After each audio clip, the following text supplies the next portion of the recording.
ওয়াইনঘাট থেকে আমাদের সাথে যুক্ত আছেন সহকর্মী মাহবুবুর রহমান রিপন। রিপন, আপনার কাছে আসার খবর জানতে চাই, পানি কতটা নেমেছে, দুর্ভোগ কিছুটাও যেন কমে, এই দুর্ভোগ কমাতে কি কি পদক্ষেপ নেওয়া হয়েছে একটু জানাবেন।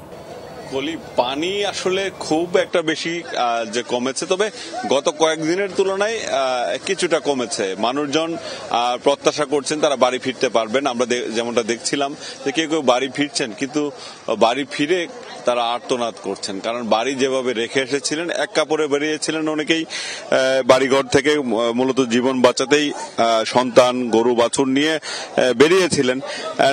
প্রত্যাশা করেছিলেন যেভাবে বাড়িঘর রেখে গিয়েছেন ঠিক সেভাবেই তারা হয়তো ফিরে এসে পাবেন, কিন্তু বানের জলের তোড় এমনটা বেশি ছিল যে সেখানে ফিরে গিয়ে আর কিছুই পাচ্ছেন না মানুষ।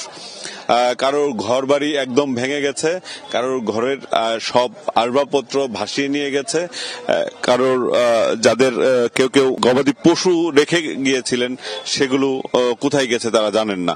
আর বুঝতেই পারছেন মানুষের যে এই মুহূর্তে মূলত তাদের যে আর্তনাদ, খাবার সংকট রয়েছে, ক্ষুধাও ভুলে গেছে মানুষ, কারণ তারা প্রত্যাশা করেননি এরকম কিছু একটি ঘটতে যাচ্ছে তাদের সাথে। এবং এই ভোগান্তির সাথে যুক্ত হয়েছে খাবার পানি সংকট।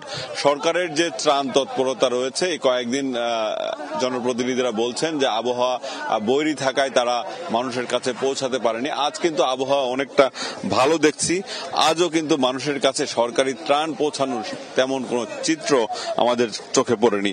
জনপ্রতিনিধিরা বলছেন তাদের কাছে যে ত্রাণ এসেছে তারা 4 ভাগের 1 ভাগ মানুষকে দিতে পারছেন, বাকি 3 ভাগ মানুষের কাছে তাদের ত্রাণ পৌঁছানো সম্ভব হচ্ছে না। যে বরাদ্দ পেয়েছেন সেটা খুব একদম যাদের খুবই দরকার তাদের কাছে পৌঁছাচ্ছেন। তারপর সেটাও আবার শুকনো খাবার, চিরা।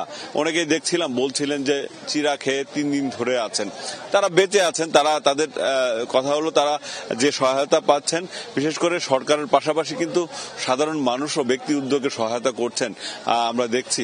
তবে একটি বিষয় বলে রাখি কলি, এই সুযোগে কিছু ব্যবসায়ী এবং এই নৌকা ব্যবসায়ীরা কিন্তু মানুষকে অনেকটা নির্যাতনের মুখে ফেলেছে, কারণ খাবারের দাম এতটা বাড়িয়ে, যে চিরা 60 টাকায় মিলতো এখন সেই চিরা এই আমি যে বাজারটিতে রয়েছি শালুটিগড় বাজারে 120 টাকায় কিনতে হচ্ছে তাদের।